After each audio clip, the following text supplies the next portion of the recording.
that we have is all yours, Panginoon. Yung buong kami ay para sa iyo, O God. Lord, let you receive the sweetest worship. Lord, let you receive this offering, O God. At Lord, hayaan mo na patuloy mong siya sa atin ang puso ng bawat isa. Lord, we expect more of you and less of us, O God. Hayaan mo, Panginoon, na patuloy mo kaming punuin, patuloy mo kaming pagpalain at mataas ka sa buhay ng bawat isa, O God. We exalt your name, we glorify your name in this place, Jesus. Salamat, Panginoon, sa pag-ibig mo. Lord, have everything in us. Have everything in us, O God. We offer to you our lives, Lord God, and we bring back to you the praise, the glory, the adoration, and thanksgiving in Jesus' mighty name we pray. Everybody say, amen and amen and amen. Praise God.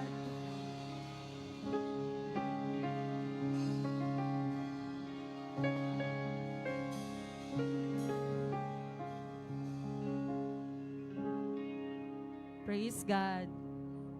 Praise God. Pwede po bang batiin niyo muna yung mga nasa kaliwat kanan? Sabihin mo, partner, bless ako at nandito ka ngayon.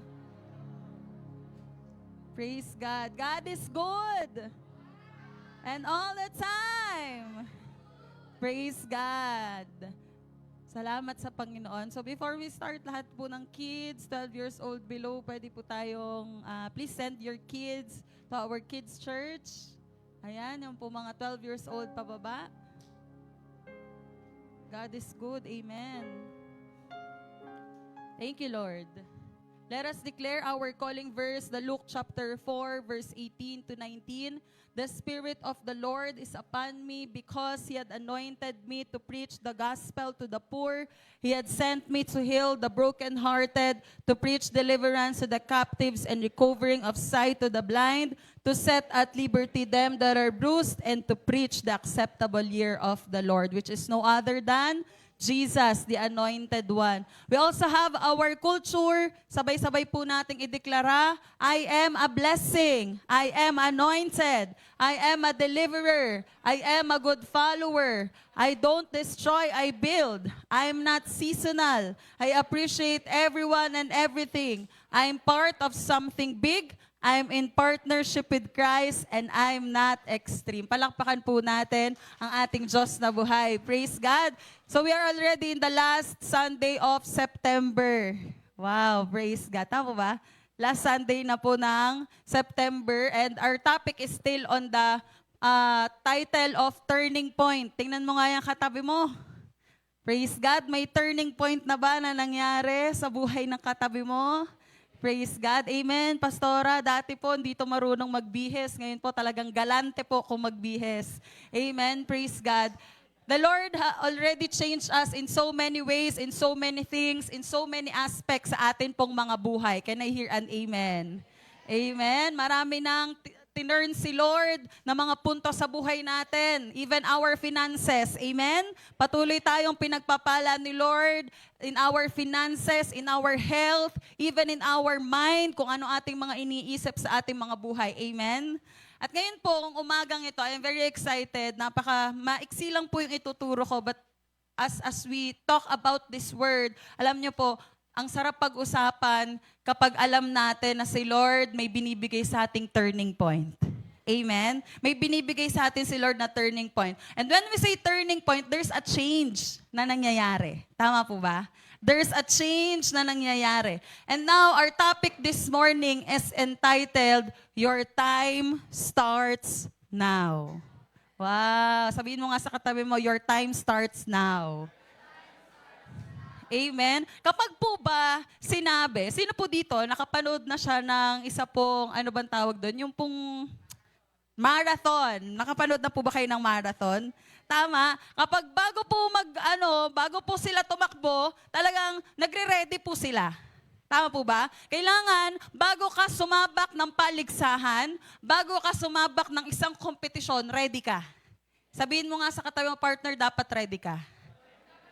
Amen? Now, bago tayo sumabak sa isang kompetisyon, sa isang marathon, dapat ready ka. At kapag ready ka na, or ready ka o hindi, merong isang tao sa gilid, at kapag tatakbo na, ang sasabihin niya, your time starts Now, at pag sabi nung now, talagang karipas ng pagtakbo.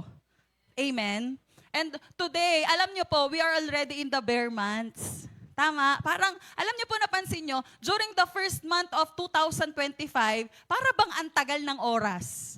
Tama po ba? Pero ngayong bare months na, para po bang hinihigit yung oras natin para matapos yung taon? Amen? Pero alam mo kapatid, ngayon, as the bare months is approaching or the end of the year is approaching, sinasabi ng Panginoon, your time starts now. Ibig sabihin, there is still time for you to shine and this is the time. Amen? Bakit? Because this is the time you need to show up. This is the time you need na may gawin ka para sa Panginoon. Kung noong mga nakaraang araw, nakaraang linggo, wala ka pa rin ginagawa, this is your time to start it now. Amen? Sabihin mo sa katabi mo, partner, ngayon ang panahon ng turning point mo. Sabihin mo sa kabila, partner, simulan mo na. Hindi bukas, hindi sa isang araw, kundi ngayon. Anong sabi ng partner mo? Nag-amen ba? Amen. Now, let's open our Bible in the book of Hebrews chapter 12, verse 1. Basahin po natin sabay-sabay. 1, 2, 3, go. Therefore, since we are surrounded with great cloud of witnesses, let us throw off everything that hinders and the sin that so easily entangles. And let us run with perseverance the race marked out for us. Alam niyo po, dito sa verse na ito, as it speaks, sabi po nung una, therefore, gayon pa man, dahil tayo ay napapalibutan, anong sabi po? Great cloud of witnesses. Tingnan mo yung katabi mo, kaliwat kanan. Yan ay isa sa mga great cloud of witnesses. Amen? Hindi lang yan, pati yung mga tao sa paligid mo, sa family mo, sa community mo, sa trabaho mo, sa school mo, sa negosyo mo, they are great cloud of witnesses. And every one of us are born to witness. Wow. Sabihin mo sa katabi mo, you are born to witness. Amen? Kaya ang gusto ni Lord, as we move forward, as we have our turning point, we are born to witness. Makita natin ano yung magiging pagbabago, hindi lang sa ating mga buhay, pati yung mga tao sa paligid natin na nababago din ang buhay. Amen? So, our time starts now. Sa buhay pala po natin, as I preached before when we talk about the heartbeat, marami po talagang tao ang nakatingin sa atin, lalo na pag nakakilala ka kay Lord. Amen? May mga nakatingin po sa atin, yan po yung great cloud of witnesses, biblical na talagang may taong titingin sa'yo. Uy, di ba nakakilala ka kay Lord? Ba't ganyan ka? Wow. Uy, di ba nag-church ka every Sunday? Ba't parang walang nangyayari, kapatid? Sabi nung mga katrabaho mo. Di ba? There are great cloud of witnesses. Marami talagang CCTV na nakatingin sa'yo, kapatid. May hidden camera na nakafocus po sa atin. Kaya sa panahon ngayon, dapat aware ka. Sabihin mo sa katabi mo, partner, dapat aware ka. Amen? May nanonood sa'yo sa social media mo, sa Facebook mo, sa TikTok mo. May nanonood sa'yo, kapatid. Kaya tayo po, as the Lord chooses us, dahil pinili tayo ni Lord, we need to be aware because we are surrounded with great cloud of witnesses. Amen? Kapatid, may nakatingin sa'yo. Nanonood sila sa isang palabas na ikaw ang main character. Wow. This is our world. This is our generation. Totoo po yan. Ito na po ang mundo natin. Ito na yung generation na meron tayo. Ikaw ang main character. Tama? In our social media, ang bilis po ng balita. Amen? Yung mga nasa balita, ang bilis. Hoy, si ano, ganito na daw ang nangyari. Hoy, si ano, kahit hindi mo kilala, nagiging involved ka at nakikilala mo sila as a main character. So, going back in our lives as a Christian, bakit gusto ng Panginoon na magkaroon tayo ng turning point? Or magkaroon tayo ng punto sa buhay natin that we will decide to turn into the Lord, na humarap tayo at sumunod sa Panginoon. Because these people, this great cloud of witnesses are expecting you to perform well. Tama po ba? Ang mga tao sa paligid natin, they always expect us to perform well. ay nakakilala yan sa Lord, talagang ano yan, magaling yan, perfect. Tama po ba? But we are far from that. Kaya, ang gusto ng Panginoon, as we live our lives, let us make this turning point. Mahirap pong i-practice ang holiness. But as we come to the Lord, ginagawa natin ito hindi dahil ito ay karapat-dapat lang or obligation, but because we love the Lord. Mahal natin ang Diyos. Amen? So bakit po sila nakatingin sa atin? Tingin po kayo. Kaya ikaw ang main character. Kasi kung ano magiging kilos mo, dyan nakasalalay sa mapapanood nila ang kaligtasan nila. Why? Ay, bakit si ganito ganyan? Ay, bakit si ganito nakakilala sa Lord?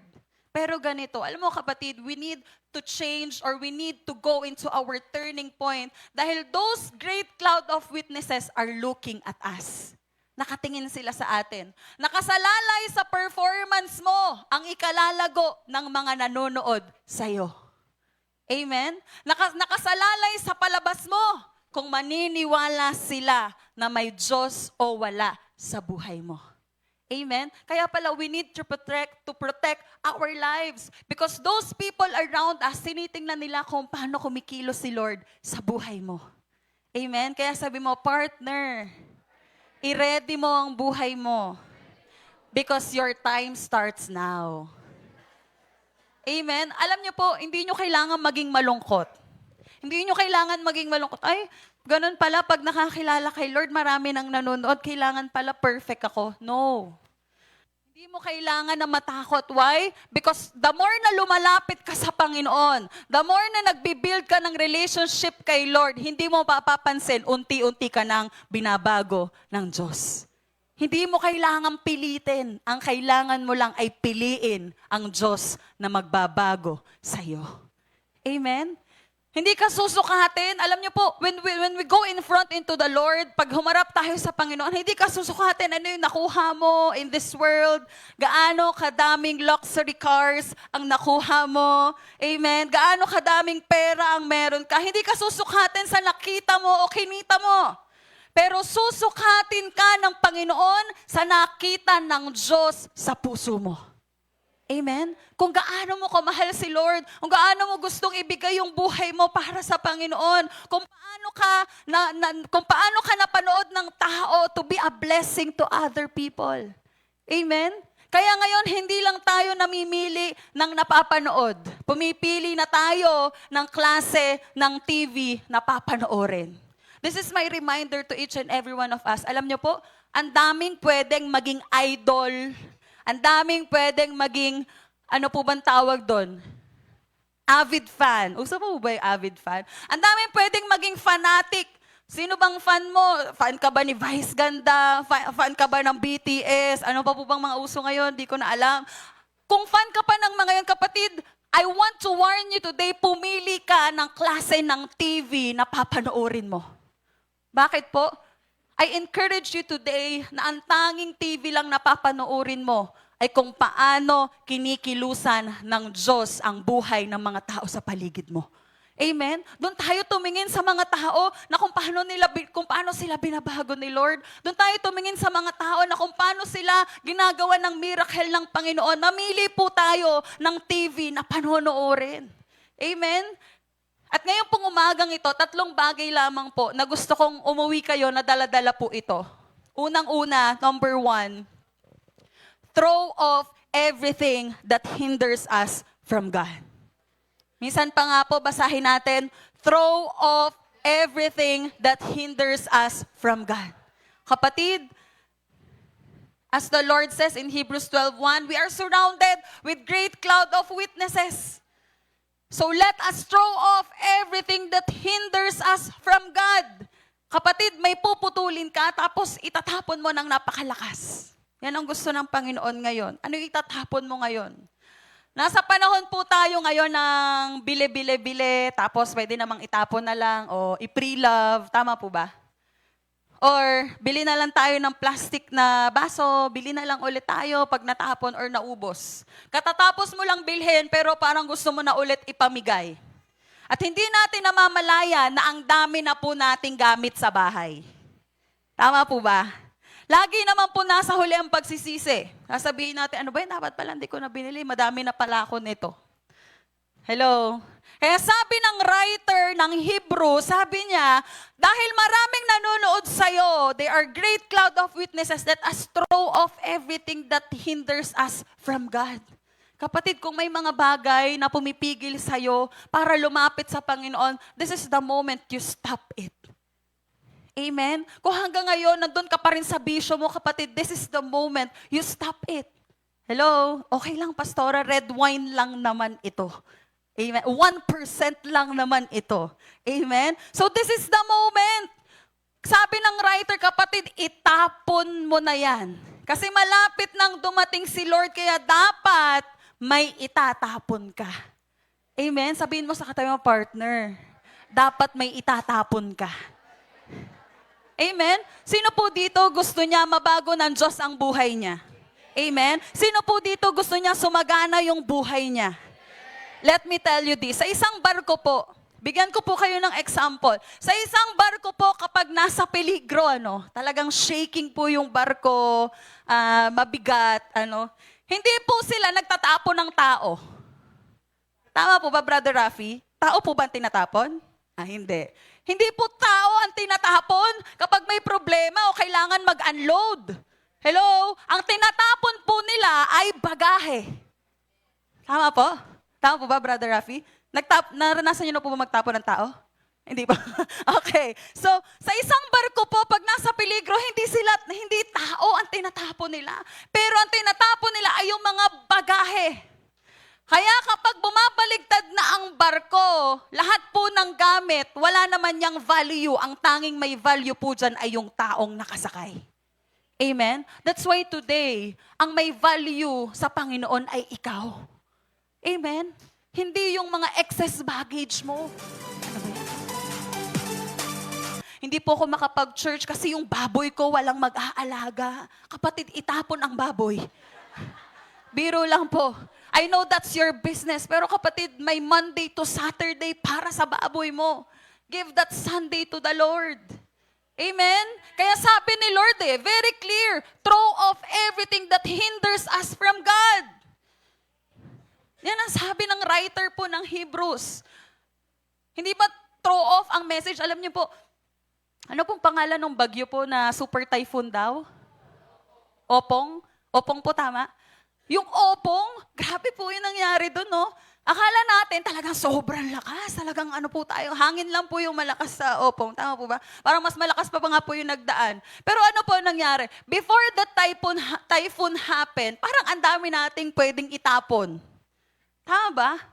May mga events po tayo na hindi po natuloy kasi akala nga po natin, it's a super typhoon. Sa mundo po ng architecture, ito naman po isa pang example. Ngayon po, uso na yung salitang aesthetic. Tama po ba? Yung aesthetic. At the more na mas konti ang laman ng bahay, mas maganda. Amen? Mas modern. Mas maganda po sa mata. Amen? Para ka nagpapaganda sa sarili mo, kailangan kapatid, may ile-let go ka, may itatapon ka na excess baggage ng buhay mo.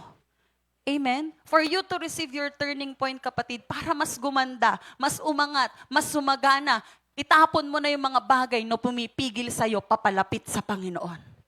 Amen? Have way, make way. Hindi yung, ay titingnan ko kung may oras ako.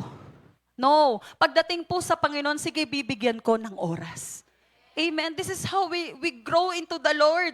Secondly, alam niyo po ba, binigyan tayo ng Lord ng salita pong discernment. Sabi niyo nga po, discernment. Ang discernment po ay yung pakiramdam na parang nararamdaman mo, ay parang hindi ito yung kalooban ni Lord. Amen? And the Lord has given us discernment to recognize what are the things that hinders us from coming to God. Kapag may discernment ka sa heart mo, nararamdaman mo, naku, parang ito na yung pumipigil sa akin na para maglingkod. Parang ito na yung pumipigil sa akin na para magpatuloy. As we open our Bible in Hebrews chapter 6 verse 14, sabi po, but solid food is for the mature, who by constant use have trained themselves to distinguish good from evil. I believe, mga kapatid, mga magulang, alam po natin yung masama at mabuti. Can I hear an amen? Alam po natin kung ano yung dapat at hindi dapat. Amen po ba? Alam na natin kung ano yung makakapagpalapit po sa atin sa Panginoon. Amen? At alam din natin kung ano yung makakapagpalayo po sa atin sa Panginoon. Tama po ba? Kung may mga bagay na lagi tayong nilalayo sa Diyos, as in lagi na lang na nilalayo ka niyan sa Diyos, kapatid, this is the time you let go of that baggage. Amen? This is the time you let go of that baggage. Huwag tayong manghinayang na may itatapon tayo. Kasi I believe the Lord can give you not just better, but the best na kaya niyang ibigay para sa iyo. Amen? Pwede pong palakpakan natin si Lord. Come on. So yung number 1 po, throw off everything that hinders us from God. Number 2, throw off the sins. Sabihin mo, itapon mo na ang kasalanan. Sabihin mo nga sa katabi mo, partner, itapon mo na ang kasalanan. Parang humina. Sabihin mo, itapon mo na ang kasalanan. Amen? When we say kasalanan, it means hamartia. Pag sinabi pong hamartia, it is an offense or an attack. Kabigatan or weight. Kasalanan po, kasalanan. It's an offense. Ibig sabihin, nakakasakit sa Panginoon. You were doing a sin and it's hurting God. Kabigatan. Why? Sabi po sa Hebrews, balikan po natin, doon lang po tayo mag-iikot sa verse na yon. In Hebrews, kanina po, yung ating verse.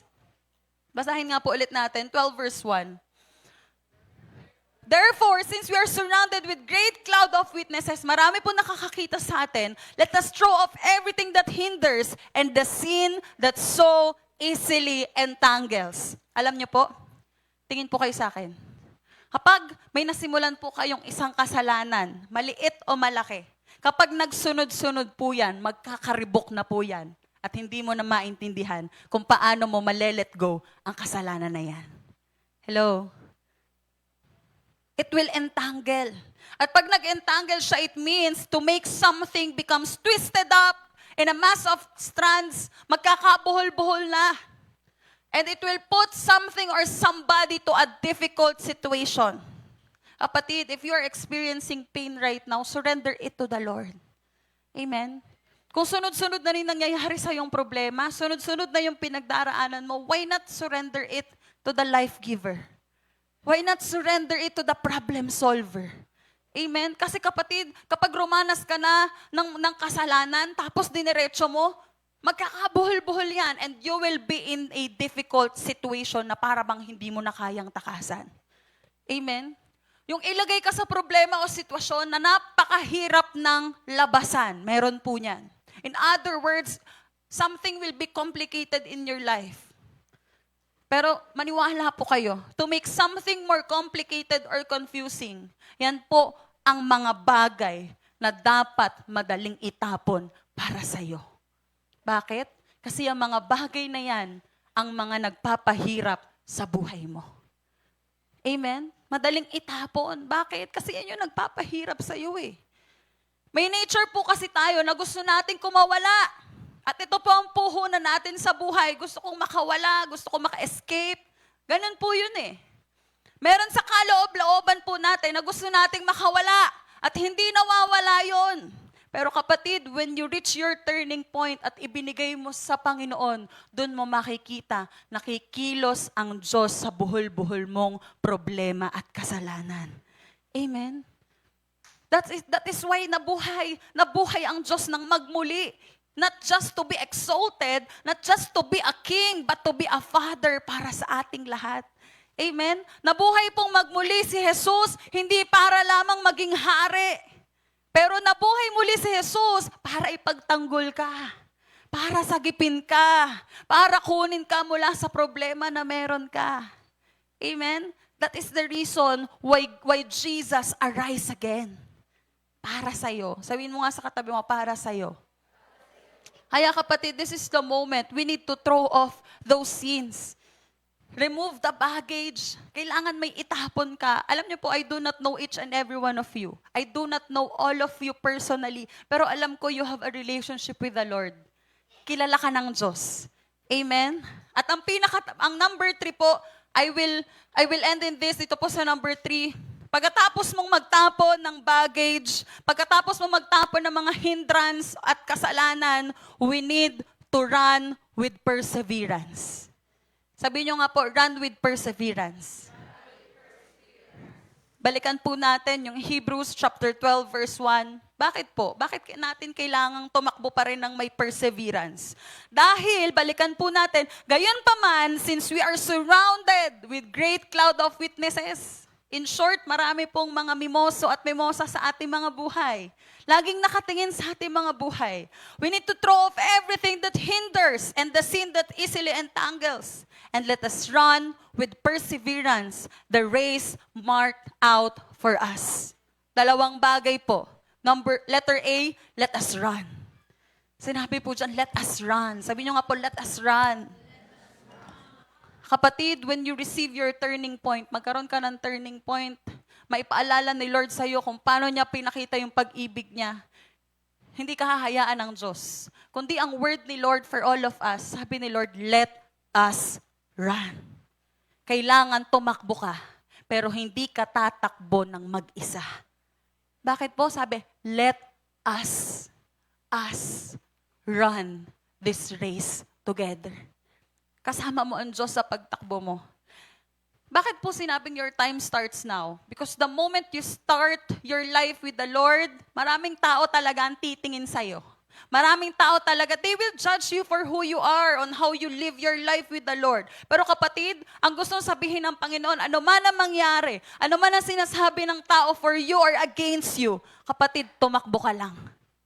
Tumakbo ka lang. Pero wag kang tatakbo mag-isa. Tumakbo ka, nakasama mo ang Diyos na nagbibigay ng buhay para sa'yo. Amen? Palakpakan niyo po si Lord. Come on. Church, run with perseverance. Bakit? Christian life is about running. Christian life is about running. Ang pagiging Kristiyano po, it's not just a title. Alam niyo po ba pag sinabi Christian, it's not just a religion. It's not a religion.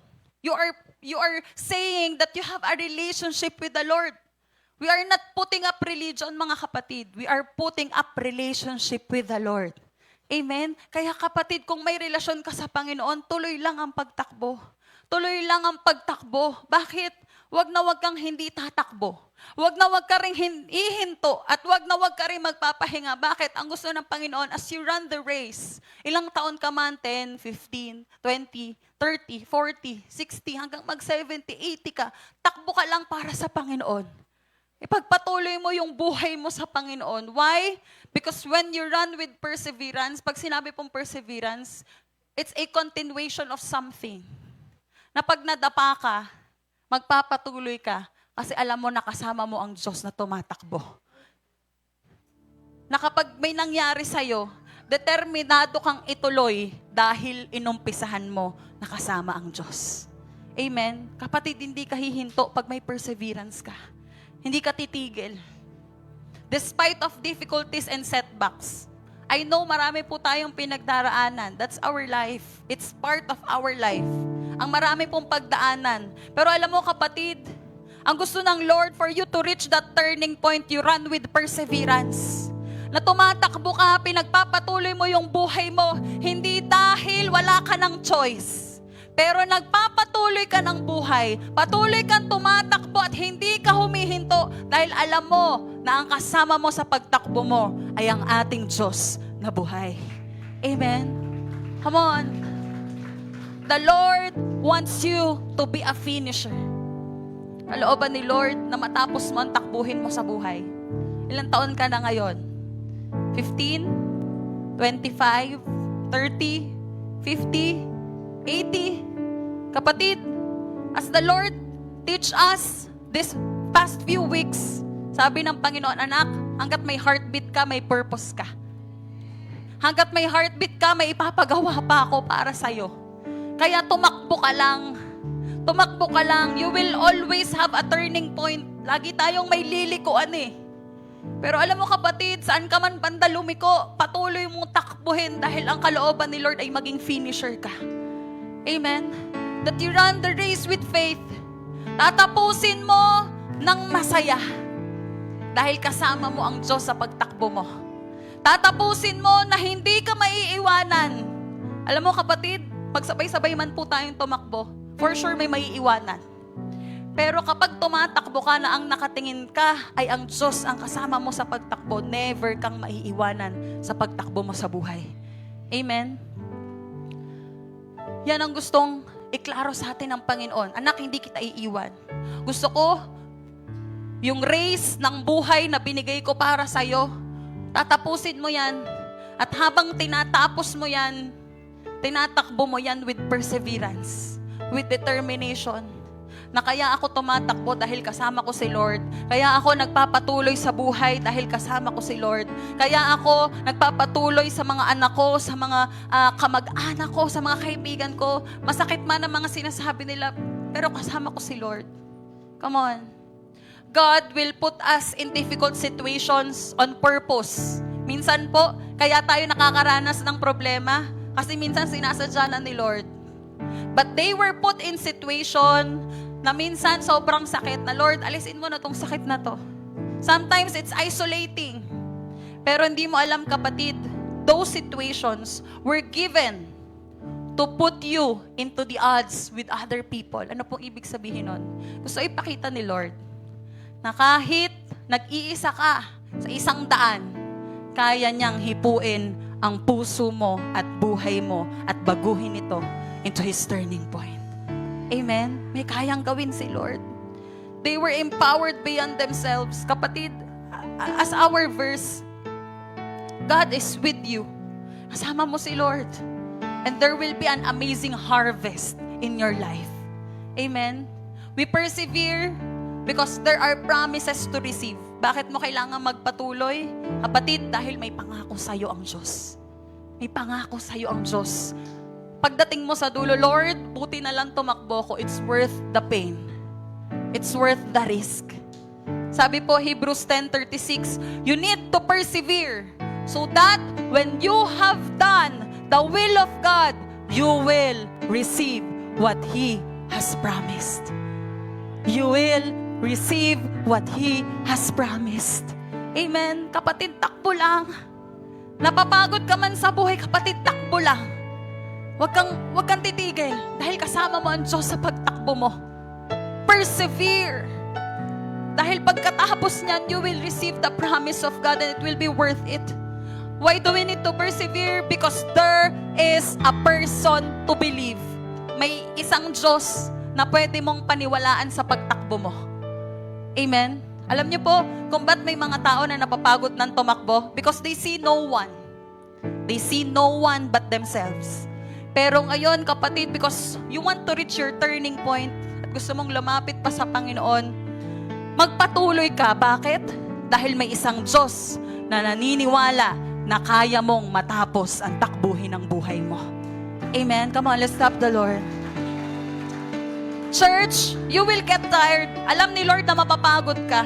Alam ni Lord na matutumba ka. Alam ni Lord na matatapilo ka. But you might even fall. But if you will trust in the Lord, He will give you what you need to continue to finish whatever race He has assigned you. Amen? He is the one who makes the difference. Now, I will end in this story. Magkwento po ako ng mabilis lang. There's one Poland famous concert pianista po, and a prime minister. Ang pangalan niya po ay Ignaz Paderewski. At ito pong si Ignaz, he was giving a series of concerts. Mahilig po siyang mag-concert. Yung pong piano concert. And there's one audience. Siya po isang ina. At ang prayer po ng nanay na to is for her son to be encouraged na mag-play din po ng piano. So yung nanay, bumili po siya ng ticket for the performance of Ignaz. Yun pong pianista. When the night arrived, nakita po nung nanay na yung nabili niyang ticket ay sa unahan po ng concert. Pinakaunahan po. Yung front row seat po. At masayang-masaya po siya kasi sabi niya, sa wakas, ma-encourage na yung anak ko na mag-play ng piano. Kasi nasa unahan kami at makikita niya kung gaano kagaling yung artist. At habang naghihintay po sila for the artist to go out, yung nanay po nakakita ng kaibigan. Sabi niya, uy, kumare! So, naiwan po yung bata. At habang nag-uusap po yung magkumare, yun pong bata, tumakbo po dun sa isang room na ang nakalagay po ay no admittance. Ibig sabihin, bawal po dun yung mga hindi kilalang tao. Talagang strictly for the artist only. So, nakaupo na po yung nanay. Akala niya nag-CR lang yung anak niya, namatay na po yung ilaw. Pagbukas po ng ilaw at pagpasok ng artist, nakita niya na yung anak niya nakaupo na po doon sa may piano. Kasama po yung artist. At yung bata po, wala siyang pakialam kung ano yung nasa paligid niya. He just go to the piano, sit there, at pinlay niya po yung Twinkle, Twinkle, Little Star. Pag-play niya po nun, alam niyo po yung nanay, parang hiyang-hiya po siya. Naku anak, ba't ka nandyan? Halika dito. Halika dito, baba ka dito. Pero alam niyo po, sabi ng nanay, ba yan, nakakahiya. Gusto niya kunin yung anak niya eh. Pero alam niyo po, ang ginawa ni Ignance, yung nagko-concert, binulungan niya po yung bata na tumutugtog. Sabi niya, little boy, do not quit, keep playing. Ituloy mo ang pagtugtog. Huwag kang titigil. Alam niyo po, habang tumutugtog yung bata, grabe, manghang-mangha po yung artist. Hanggang sa sinabayan na po ng artist sa pagtugtog. Nakita ng nanay na yung anak niya, kulang lang pala ng taong maniniwala sa kanya at magsasabi sa kanya na huwag siyang titigil at magpatuloy lang siya. Amen? What does it mean to us? Jesus is here today to surround you and to whisper you. Gusto niya sabihin sa'yo, anak, do not quit. Keep playing. Keep running with perseverance. Ipagpatuloy mo. Huwag kang titigil na maniwala sa akin. Kasi naniniwala ako sa iyo. Do not quit. Just trust me. Because if you are a believer, kapatid, it is too soon to quit.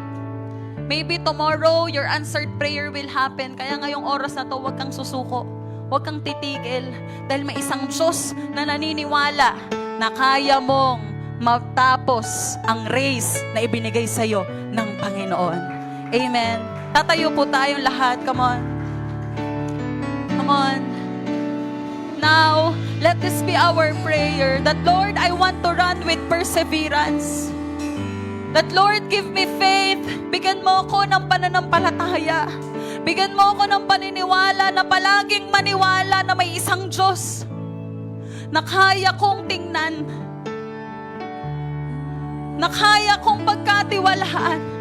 Because this is the role of the Lord. The Lord wants us to never quit. Kapatid, kung may suicidal spirit ka, come on, this is not the time. Sabi ng Panginoon, anak, do not quit, mahal kita. Kung gusto mo nang tapusin yung buhay mo, the Lord wants to tell you, anak, do not quit, mahal kita. Kung gusto mo na sumuko sa buhay, the Lord wants to tell you this, anak, your turning point is coming. Huwag kang mapapagod. Kasama mo ako. Kasama mo ako sa takbuhin mo. Kasama mo ako sa ginagawa mo. Kasama mo ako sa trabaho mo. Kasama mo ako sa pamilya mo. Come on, now, as we worship the Lord, let this be our heart to God. The Lord, give me faith as I run with perseverance. Come on, sing unto God. Lord, give me faith. Give me faith to trust what you say, that you're good and your love is great. I'm broken inside, I need you. Minsan pa, give me faith. Give me faith. Give me faith to trust what you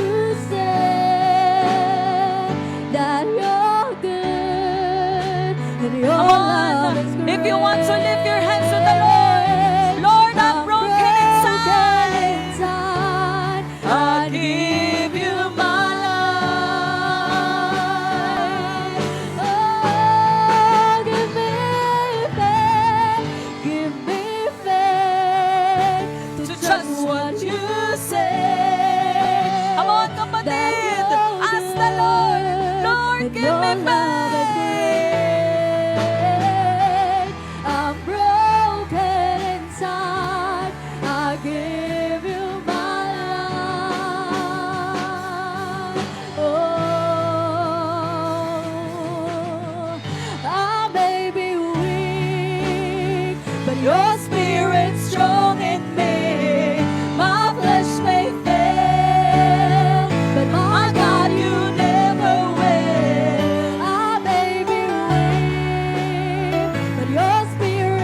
Spirit strong in me. My flesh may fail, and my God, you never will. I may be weak. Come on, declare this.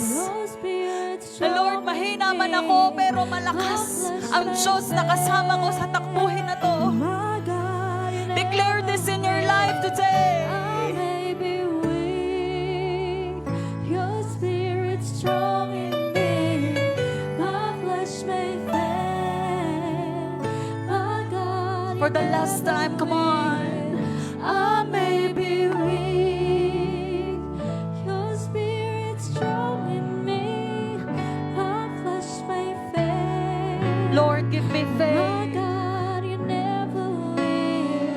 Give me faith to trust what you say, that you're good and your love is great. I'm broken inside. I give you my life.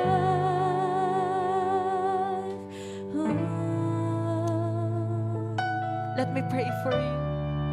Lord Jesus, as we come to you, as we receive our turning point, Panginoon, turuan mo kami na sa bawat takbuhin namin sa buhay, ay nakafix ang aming mga mata sa iyo. That we will continue to run the race with perseverance because we have a one God who looks on us, who believes on us, oh God. Panginoon, hayaan mo na sa bawat nangyayari, sa mga kapatid ko na naririto, patuloy mo silang samahan.